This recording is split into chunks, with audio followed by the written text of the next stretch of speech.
this is about the most indebted period in the history of the world. I never thought I would see so much debt so quickly as we have seen in the last few months. So what we're really talking about is government debt, because no one expects governments to go bankrupt, although we all know that occasionally they do default. We've seen many cases of that, but certainly not the United States or the UK or Spain or France. No one expects any of those countries to default anytime soon. But the way I think about debt is I use the debt to GDP ratio, because debt is not automatically a problem. It may be a problem or it may not be a problem. It all depends on how much income or output you have to service the debt. So just to give a simple example, let's say you have a credit card and you have a $50,000 balance on your credit card. You owe the bank $50,000. Is that a problem? Well, if you make $20,000, it's a big problem. You're probably going to go bankrupt. But if you make $200,000, you could probably, write a check and pay it off. So the answer as to whether the debt is a problem or not can only be thought about in relation to your income. And so I use the debt to GDP ratio. I say, how much debt does a country have? How much debt is outstanding? And how big is their GDP? And when you use that ratio, if you're at, say, 30% or even 40%, that's a comfortable ratio. Yes, you have some debt, but you also have, say, a strong economy and your ability to service the debt by collecting taxes or other sources of revenue is very reasonable, and that debt level is sustainable. But when you get up to 60% happens to be the level under the Maastricht Treaty, where the members of the European Union are not supposed to have debt in excess of 60% of their GDP. Now, many of them do. I'm not saying this is a hard and fast rule, but that's where Angela Merkel gets a little bit upset when you're above 60%. And Spain and France and some other, Italy certainly are above that threshold. But there's another threshold that's important, which is 90%.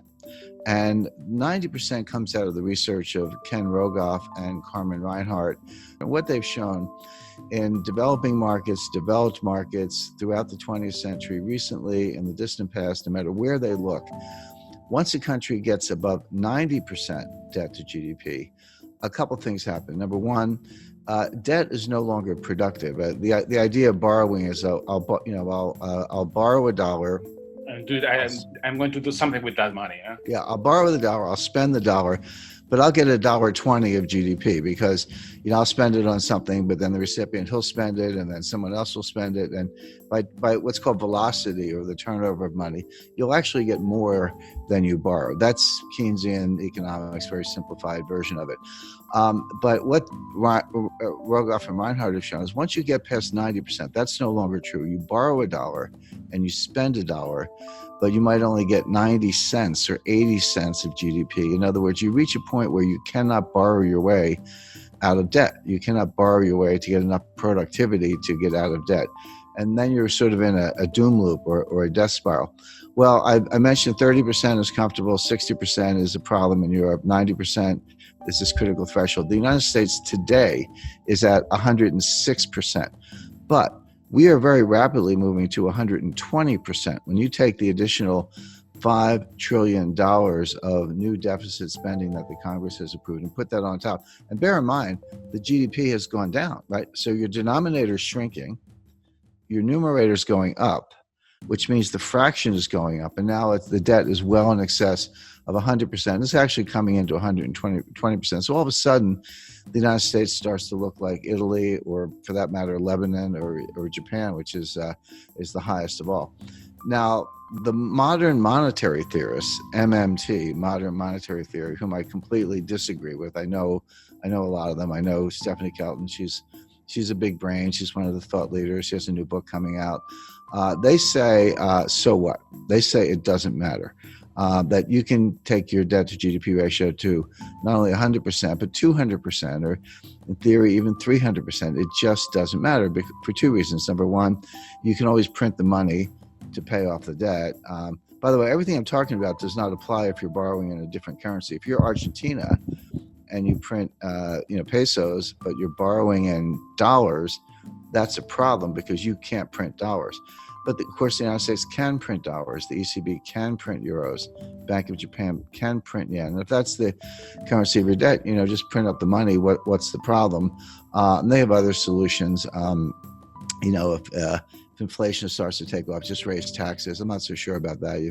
You've borrowed yourself into oblivion. You get inflation, and you think you can tax your way out of it. That doesn't sound like a very good way to go. But the bottom line is that all the countries, starting with the United States, but all the major developed countries, are now in these sky high and rising debt to GDP ratios. Now the question is, what's going to happen next? Interest rates are extremely low. The central banks have made them low. So the debt service is not that great. The debt is huge, but if you're only paying, a fraction of 1%, it's not as if you're incurring a lot of interest expense, which of course adds to the deficit. So that's the first thing. We don't have inflation. People who say that, the money printing that the central banks are doing to buy the debt, which they are, is inflationary. That's not true. That's a kind of gross misunderstanding, comes out of Milton Friedman, et cetera. It's not true. What does cause inflation is velocity, which is the turnover of money. People lose confidence in money, and they spend it, and someone else gets it and they spend it. Everyone's spending it because they want to run into hard assets, land, gold, silver, fine art, real estate, et cetera, or just buy a car because they think the price is going up, or a refrigerator, whatever it is.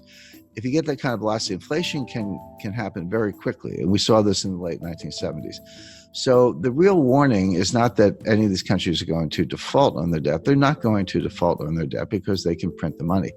The danger is inflation. Now, if you said, do I see inflation right now? Absolutely not. We're going to see deflation, which is a different kind of danger. Deflation causes debt defaults because Japan has been trapped into that for 30 years.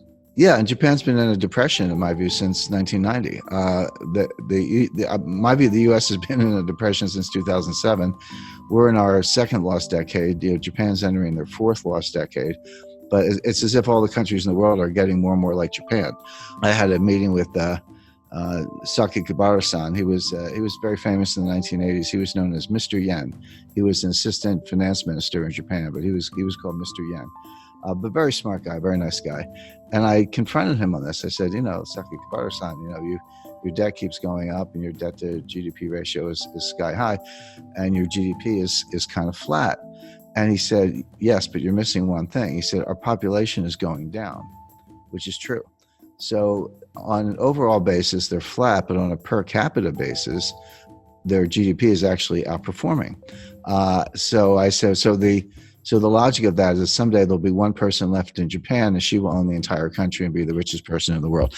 Well, it's very bad for Argentina, and here's why. If you, or Chile for that matter, if you borrow in dollars and then we have deflation, what does that mean? It means the value of cash is going up, but it also means the value of the debt is going up. So even if you have very low interest rates, which we do, when you borrow in dollars and the dollar is worth more, that's what deflation is. Your dollar is worth more. That means your debt is also worth more, meaning you owe more debt in real terms. The nominal debt's the same. So if you borrow 100 million, you owe 100 million. That doesn't change. But if you have deflation, so that the 100 million is actually more valuable. See, this hasn't happened since the 1930s.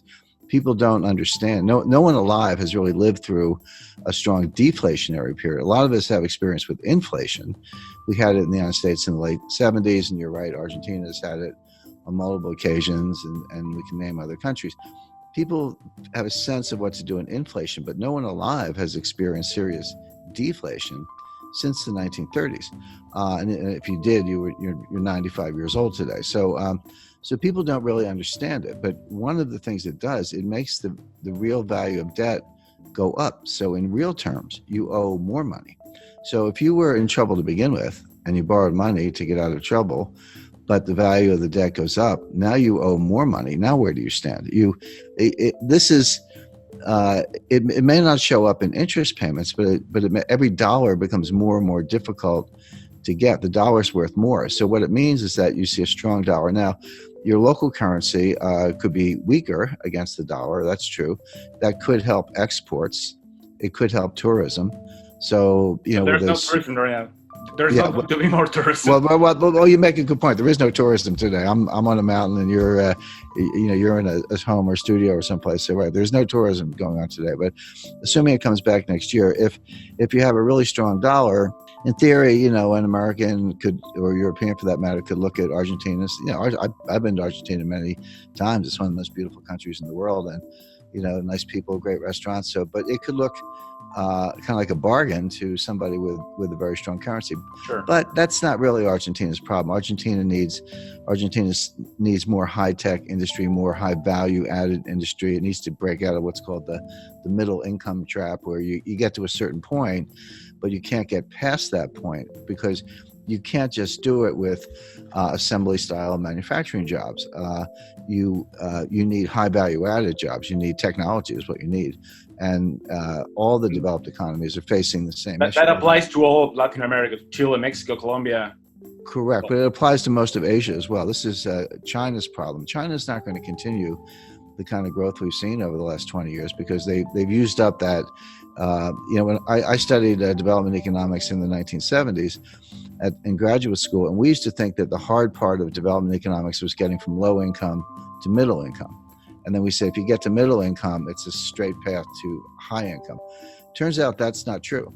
Getting from low income to middle income is actually pretty straightforward. You have to get rid of corruption and you need to ease up on regulation. But you can, if you have foreign direct investment and people come from the country to the cities and you do, kind of simple manufacturing, et cetera, you can get a really good export machine going and earn hard currency reserves.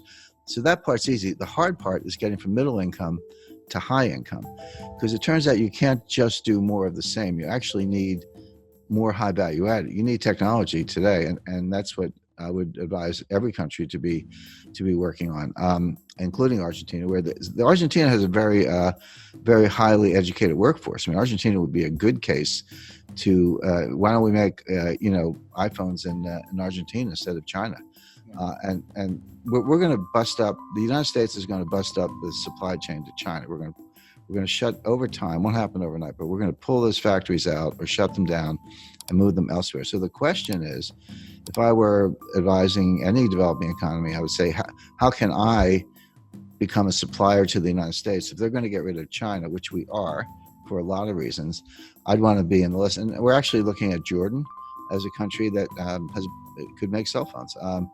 India is a big case because they have cheap labor. Argentina, I think, is a better candidate because they have a more highly educated workforce.